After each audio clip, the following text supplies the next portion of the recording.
harus keinginan yang terarah kepada Tuhan. Mengapa susah mengerti firman? Terlalu banyak keinginan yang tidak bisa dikontrol. Dan keinginan yang salah kaprah, salah arah, salah tujuan. Itu saudara-saudaraku. Jadi keinginan yang tidak bisa dikuasai, dikontrol, tidak dimengerti sasarannya, itu yang menghimpit firman itu sehingga tidak berbuah. Haleluya. Kiranya kita mengerti, amin. Ya. Salam saudara-saudaraku. Kiranya Tuhan tolong kita, walaupun seperti ini, kita akan usahakan lebih baik, karena semua harus dari awal kita semakin tata lagi, sehingga hari-hari mendatang bisa lebih baik lagi. Hari Minggu lah, ya. Kalau sebagian pun seandainya di bawah, bisa juga nanti kita atur semuanya, sehingga kita usahakan akan semakin nyaman, semakin baik. Saya senang walaupun kita agak begitu seperti himpitan, tapi itu bukti kerinduan kita semua kepada Tuhan. Dan Tuhan pasti memberkati. Saudara-saudaraku, ibadah kita ini bukan hanya satu hal kebiasaan atau kumpul-kumpul, tapi kalau kita pasrah mengikuti dengan baik kebenaran firman Tuhan, ini adalah sudah perjalanan rohani. Jadi kalau kita diberi kesempatan hidup sampai Tuhan Yesus datang, untuk nanti kita masuk diubahkan sama seperti tubuhnya Tuhan, memiliki satu tubuh rohani untuk kekekalan. Tapi kalau kita harus mengakhiri hidup di bumi,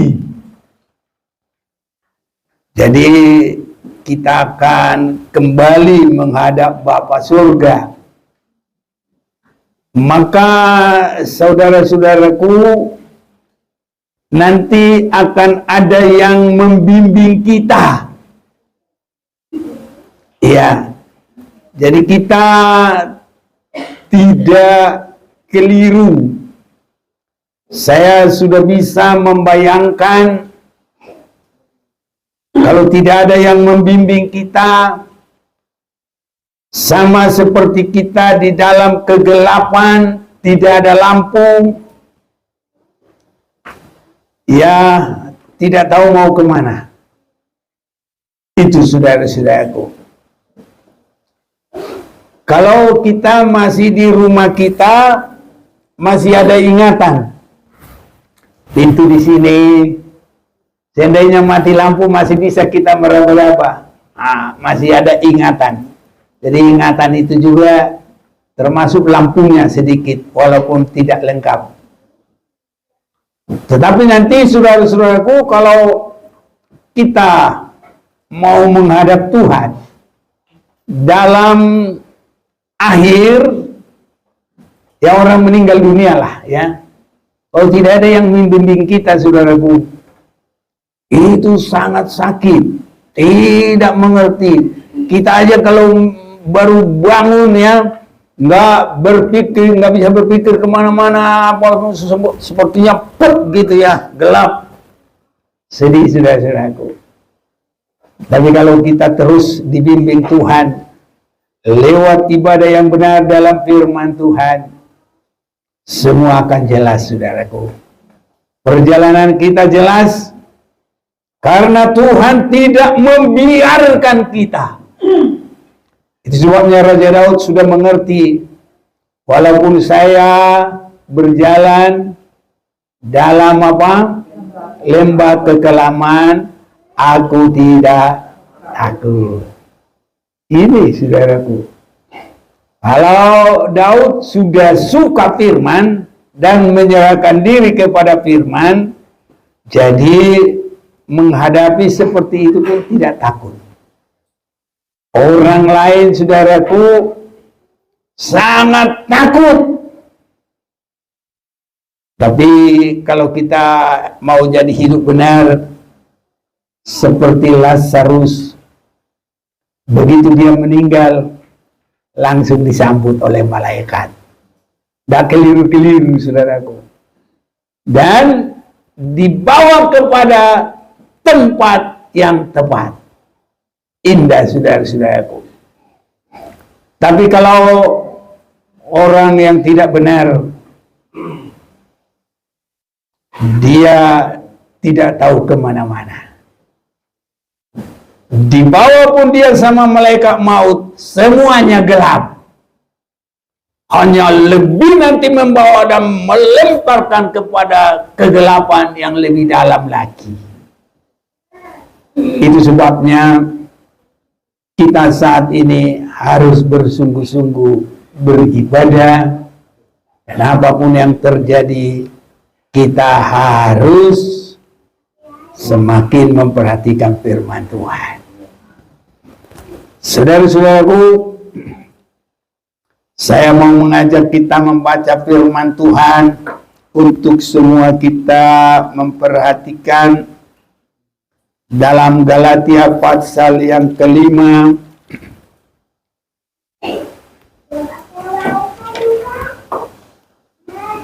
mulai ayat 16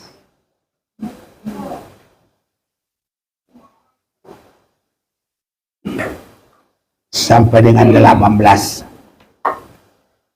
Maksudku ialah, hiduplah oleh Roh, maka kamu tidak akan menuruti keinginan daging. Sebab keinginan daging berlawanan dengan keinginan roh, dan keinginan roh berlawanan dengan keinginan daging. Karena keduanya bertentangan, sehingga kamu setiap kali tidak melakukan apa yang kamu kehendaki. Akan tetapi jikalau kamu memberi dirimu dipimpin oleh Roh, maka kamu tidak hidup di bawah hukum Taurat. Saudara-saudaraku, saya rindu kita boleh semakin mengerti, mendalam dalam kerohanian ini. Dan saya ingin kita semakin bisa membatasi keinginan. Sudah barang tentu keinginan yang menurut kehendak Tuhan. Sebab ada keinginan yang tidak menurut kehendak Tuhan. Dan inilah yang harus kita mengerti. Apa yang saya lakukan ini, apakah keinginan sesuai kehendak Tuhan, atau keinginan sudah di dalam kehendak iblis ini. Jadi Tuhan raja di dalam terang, iblis raja di mana? Kegelapan. Haleluya. Tahu. Ya. Itu sebabnya Yohanes pasal yang ke-8 ayat 44, iblislah yang menjadi bapamu. Tapi bukan kita ya. Haleluya. Dan kamu ingin. Nah, ini ada lagi keinginan. Melakukan keinginan-keinginan bapamu. Jadi ini ada keinginan-keinginan iblis. Ini saudara-saudaraku. Ia adalah pembunuh manusia sejak semula dan tidak hidup dalam kebenaran. Sebab di dalam dia tidak ada kebenaran. Apabila ia berkata dusta, ia berkata atas kehendak sendiri. Sebab ia adalah pendusta dan bapa segala dusta. Jadi, saudara-saudaraku, ini tangan kanan saya, Tuhan, iblis. Nah, keinginan Tuhan kita harus tahu. Keinginan iblis kita harus tahu. Dan keinginan kita harus terarah kepada untuk diberkati Tuhan. Itulah keinginan Tuhan. Saudara-saudaraku, kalau keinginan kita ini sudah mengarah kepada keinginan Tuhan, nggak pun kita minta, Tuhan sudah memberkati.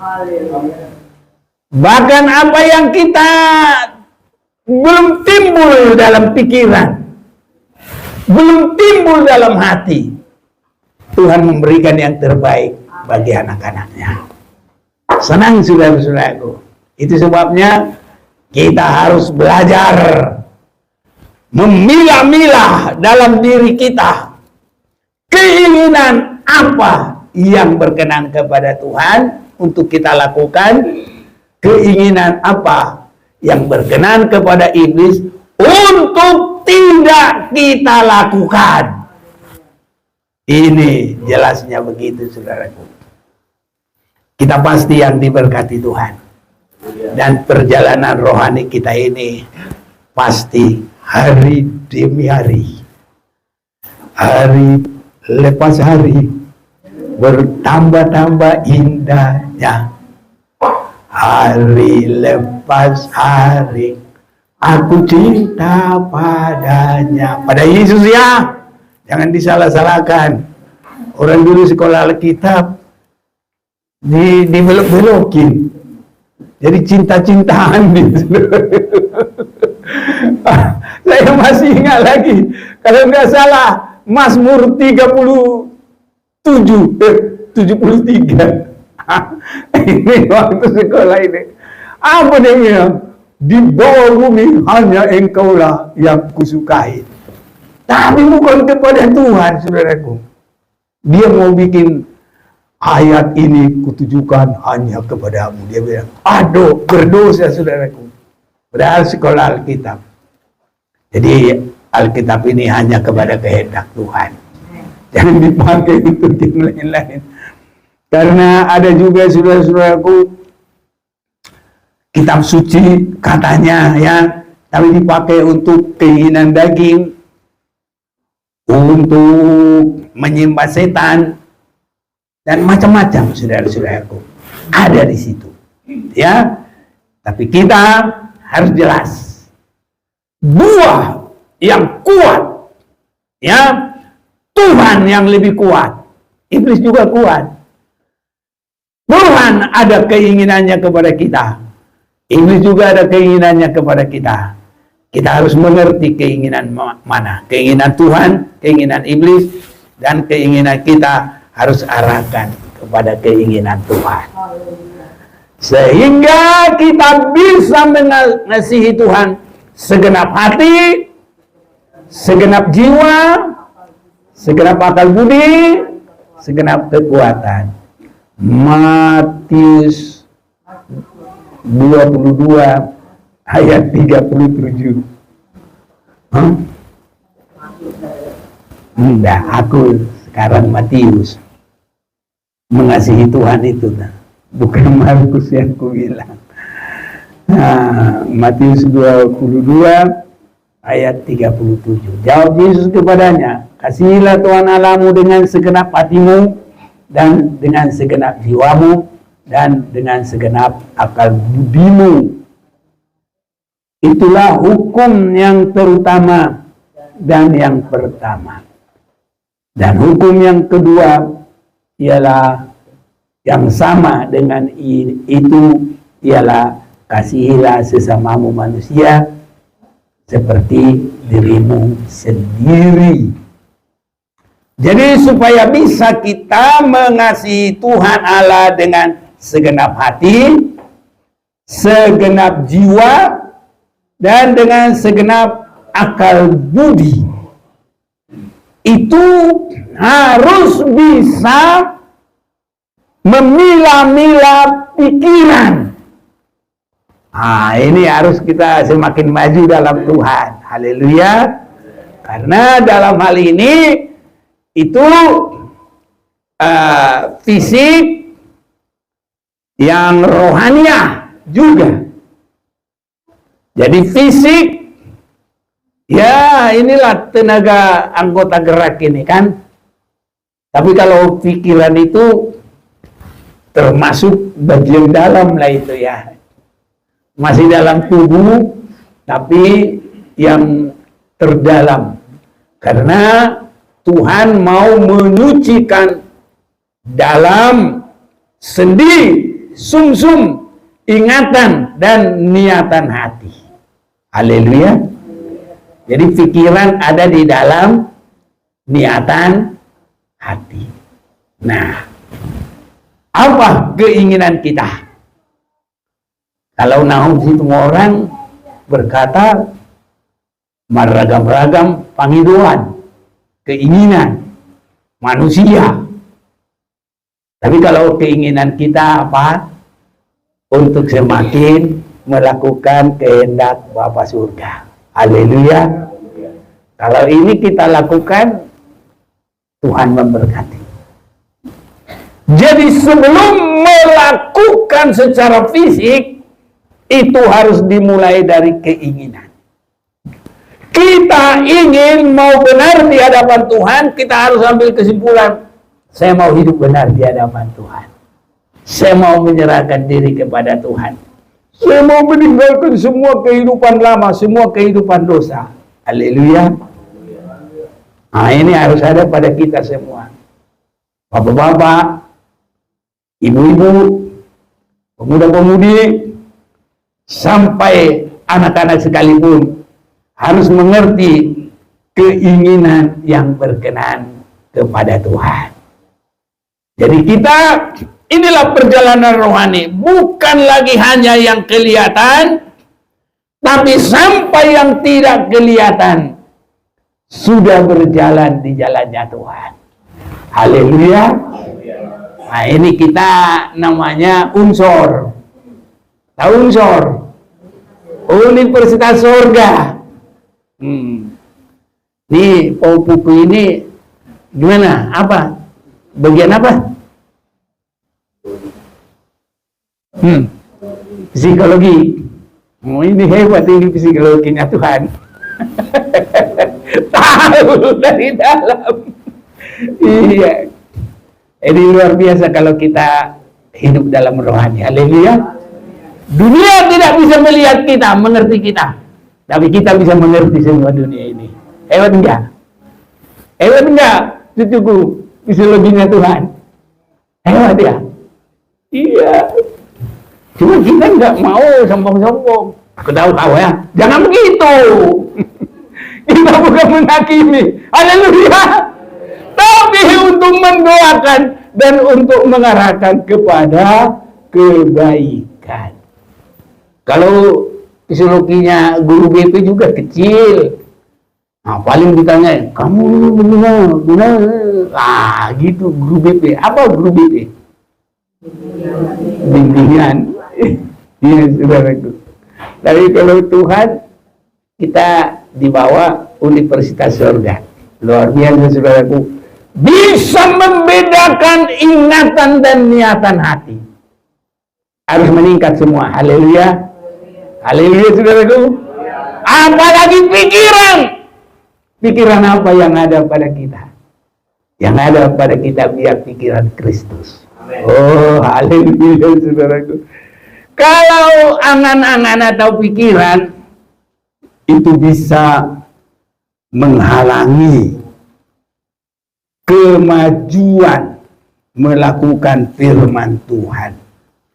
Saya akan coba kita mau baca dulu di dalam Markus pasal yang keempat.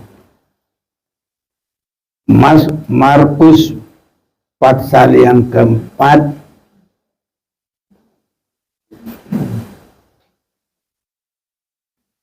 ayat 8. Dan sebagian jatuh di tanah yang baik, yang ia tumbuh dengan suburnya dan berbuah. Hasilnya ada yang 30 kali lipat, ada yang 60 kali lipat, ada yang 100 kali lipat. Ini kalau kita lihat dari awal 3, dengarlah,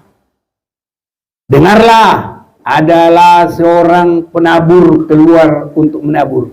Pada waktu yang menabur, sebagian benih itu jatuh di pinggir jalan, lalu datanglah burung dan memakannya sampai habis.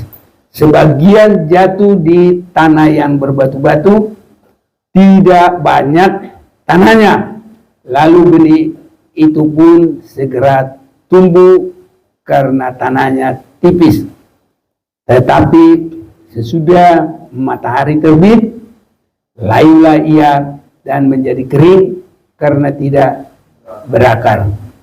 Ada bantu dulu. Siapa yang baca?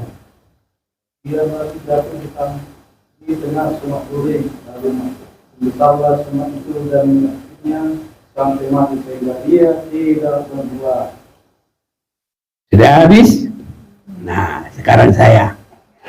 Markus 4 ayat 19. Ini artinya ya. Lalu kekhawatiran dunia ini dan tipu daya kekayaan dan keinginan-keinginan. Nah ini. Keinginan-keinginan akan hal yang lain masuklah menghimpit firman itu sehingga tidak berbuah. Jadi harus keinginan yang terarah kepada Tuhan. Mengapa susah mengerti firman? Terlalu banyak keinginan yang tidak bisa dikontrol. Dan keinginan yang salah kaprah, salah arah, salah tujuan. Itu saudara-saudaraku. Jadi keinginan yang tidak bisa dikuasai, dikontrol, tidak dimengerti sasarannya, itu yang menghimpit firman itu sehingga tidak berbuah. Haleluya. Kiranya kita mengerti, amin. Ya, ini saudara-saudaraku. Jadi kita harus benar-benar mengerti, saudara-saudaraku. Tadi kita sudah baca kitab Galatia tadi kan? Nah, saya baca ulang lagi, saudaraku. Galatia pasal 5. Maksudku ialah hiduplah oleh roh, maka kamu tidak akan menuruti keinginan daging. Sebab keinginan daging berlawanan dengan keinginan roh, dan keinginan roh berlawanan dengan keinginan daging. Karena keduanya bertentangan, sehingga kamu setiap kali tidak melakukan apa yang kamu kehendaki. Kalau kita baca lagi di dalam Roma pasal yang ke-8, keinginan daging adalah perseteruan dengan Allah, dan keinginan daging adalah kepada kebinasaan. Ini saudara-saudaraku. Dalam kita mendengar firman ini dan merenungkan, mempelajari dengan sebaik-baiknya, ini kitab Galatia ini adalah pintu kita masuk hitungan atau tidak masuk hitungan untuk diserahkan kepada antikris. Karena di dalam Wahyu pasal yang ke-11 ayat 1 dengan 2, ukurlah bait Allah. Ayo, yang bantu dulu. Biar bantu.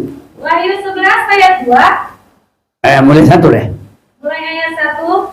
Kemudian diberikanlah kepadaku sebatang bulu seperti tongkat pengukur rupanya, dengan kata-kata yang berikut. Bangunlah dan ukurlah bait suci Allah dan mezbah dan mereka yang beribadah di dalamnya. Tetapi kecualikan pelataran bait suci yang di sebelah luar, janganlah engkau mengukurnya, karena ia telah diberikan kepada bangsa-bangsa lain, dan mereka akan menginjak-injak kota suci 42 bulan lamanya. Dan aku akan memberi tugas kepada 2 saksiku, supaya mereka bernubuat sambil berkabung 1260 hari lamanya. Mereka adalah kedua pohon zaitun dan kedua kaki dian yang berdiri di hadapan Tuhan semesta alam. Dan jikalau ada orang yang hendak menyakiti mereka, keluarlah api dari mulut mereka, menghanguskan semua musuh mereka. Dan jikalau ada orang yang hendak menyakiti mereka, maka orang itu harus mati secara itu. Sudah, cukup. Jadi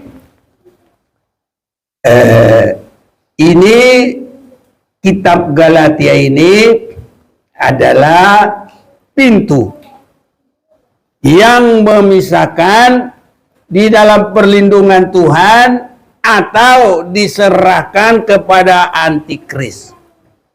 Siapakah mereka?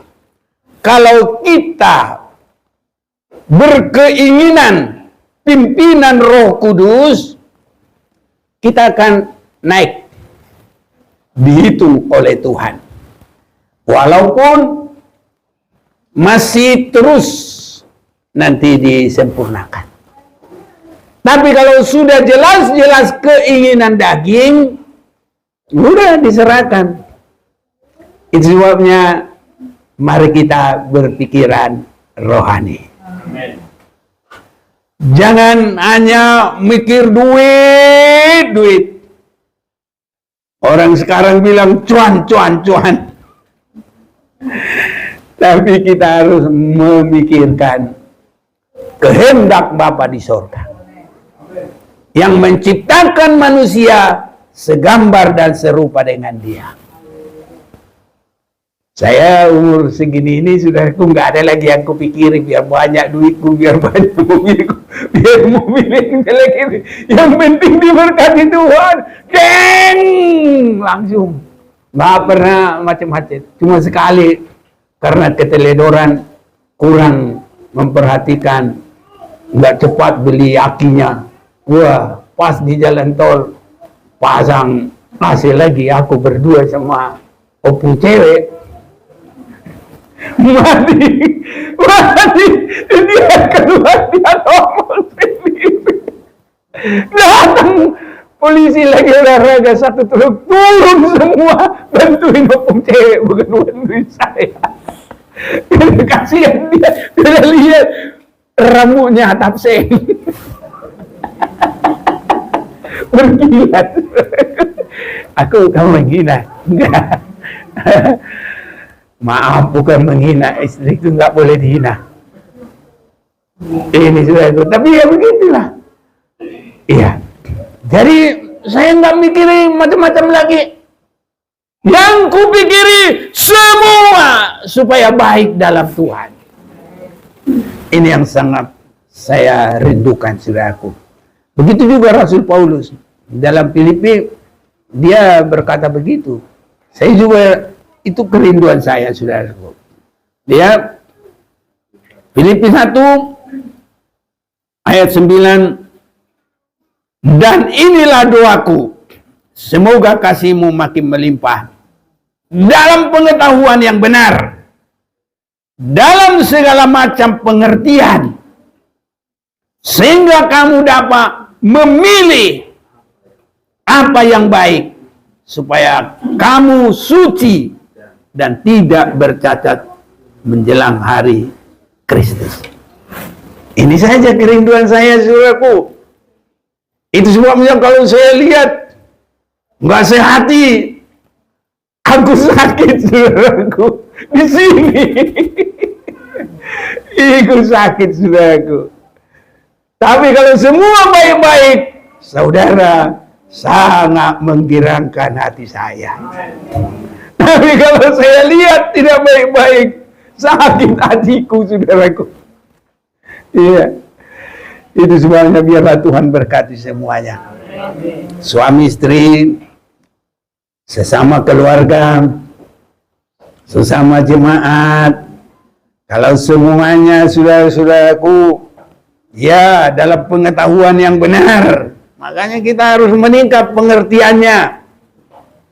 Jadi biarpun satu pengkhotbah, tapi tidak satu saja berkat-berkat, tapi kita benar-benar harus meningkat dalam rohani sampai benar-benar siap bagi hari kedatangan Tuhan.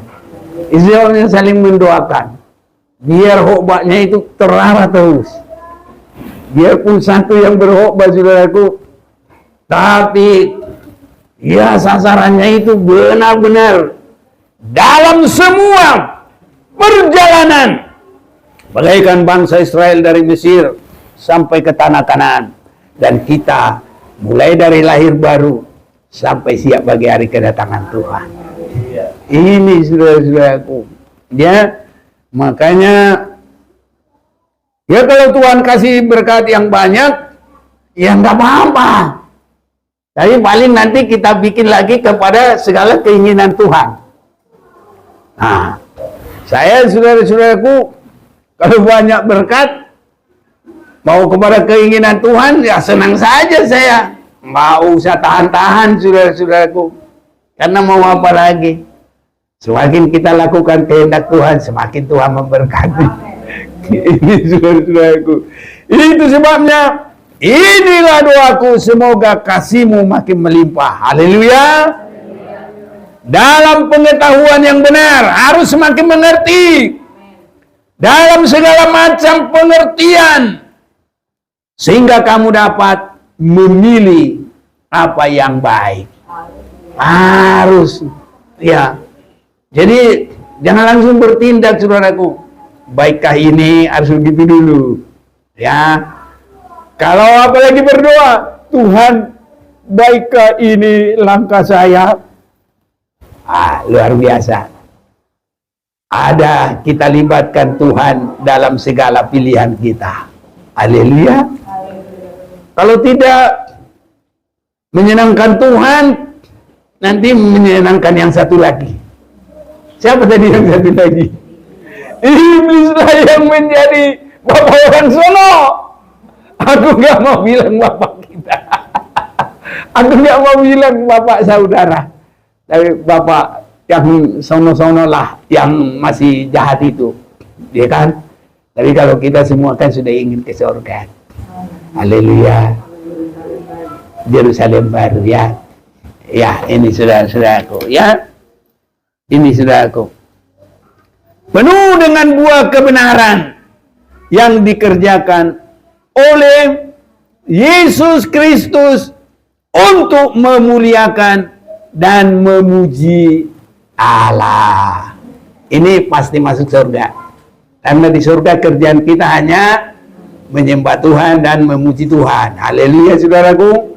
Nah, itu sebabnya sekarang ini harus bertambah pengertiannya dalam Tuhan. Udah lama ikut Tuhan, nggak ngerti-ngerti apa yang dikerjakan. Masuk di gereja berarti ngantuk. Ya, nggak dengar. Atau masuk di gereja, pikiran memikirkan semua perkara dunia, karena itu adalah menghambat pengertian akan firman Tuhan. Di mana tadi kita baca? Markus pasal 8 ayat 44. Markus 4 ayat 19 tadi, ya. Coba baca sekali lagi dah. Markus 4 ayat 19, demikian firman Tuhan. Lalu kekhawatiran dunia ini dan tipu daya kekayaan dan keinginan-keinginan akan hal yang lain masuklah menghimpit firman itu sehingga tidak berbuah. Jadi kalau kita mau beribadah, tenangkan hati, katakan kepada pikiran, kita bisa perintahkan saudaraku. Nah, ini kita psikologinya tinggi lagi, ya. Kita bisa mau memerintahkan. Wah, kayak orang apa namanya, bertapa saudaraku. Di pikiran dipusatkan, pikiran ditenangkan, pikiran diarahkan. Begitu kita ini saudara-saudaraku, ya. Makanya kita meningkat nanti sampai penyembah-penyembah yang benar. Ini saudara-saudaraku yang kasih. Jadi pikiran akan perkara yang lain. Ini kanan saya kan. Kalau Tuhan itu kan sebelah kanan.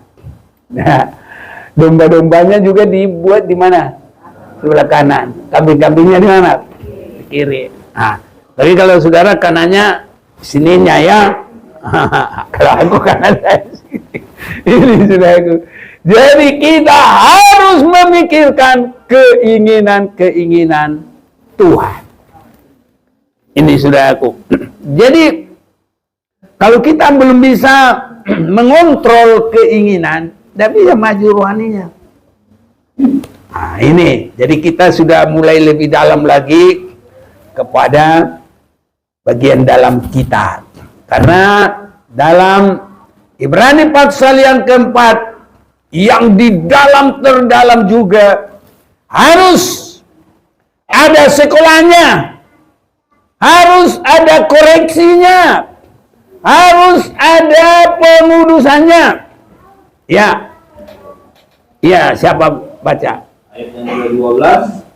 Sebab firman Allah hidup dan kuat dan lebih tajam daripada pedang bermata dua manapun. Ia menusuk amat dalam sampai memisahkan jiwa dan roh, sendi-sendi dan sumsum. Ia sanggup membedakan pertimbangan dan pikiran hati kita. Dan tidak ada suatu makhluk pun yang tersembunyi di hadapannya, sebab segala sesuatu telanjang dan terbuka di depan mata Dia yang kepadanya kita harus memberikan pertanggungan jawab. Ya, jadi kita ini tindakan itu bisa dilihat oleh orang lain. Tindakan. Tapi kalau pikiran, dan semua bisa melihat. Hanya yang Tuhan berikan roh pengertian. Ini saudaraku. Sendi, apalagi sendi, sumsum. Itu terdalam saudaraku. Dalam manusia, sumsum. Jadi pikiran itu di atas itu sumsum. Dari kerjaan sumsum ke pikiran, pikiran mencetuskan ide-ide. Wah, ini fisiologi kita ini. Ini saudara-saudaraku, ya. Jadi pikiran mencetuskan ide-ide. Ide-ide mencetuskan kelakuan orang. Jadi Tuhan menginginkan tidak hanya dalam kelakuan, tapi masih yang terdalam. Sendi, sumsum, ingatan dan niatan hati. Haleluya. Ini saudara-saudaraku. Karena kita mau menghadap Tuhan yang Maha Kudus. Dia nanti akan berkata, lihat, aku jadikan semuanya baru. Oh, Tuhan mau memberkati kita luar biasa. Saya yakin itu saudaraku. Asal kita benar-benar di dalam keinginan rohnya Tuhan. Kepada kehendak Tuhan. Orang yang jahat saja diberkati. Apalagi kita. Tuhan yang begitu baik yang memberikan mataharinya bagi orang baik. Dan juga bagi orang jahat. Tuhan yang memberikan napas, udara, oksigen kepada orang baik, tapi juga kepada orang jahat. Tuhan juga memberikan hujan penyubur bagi orang baik, tapi juga bagi orang yang jahat. Apalagi kita kalau mau hidup benar. Apalagi kita hidup benar di dalam tindakan yang sudah kelihatan. Sampai di dalam sendi, sumsum, ingatan dan niatan hati. Keinginan-keinginan yang baik. pasti Tuhan lebih memberkati. Ini saudara-saudaraku. Jangan kita pikir, saya sekarang lebih memperhatikan lagi. Orang mau dihukum Tuhan itu bukan hanya karena tindakan saja. Pikiran yang tidak benar saja juga dihukum oleh Tuhan. Saudara yakin? Dari mana yakinnya?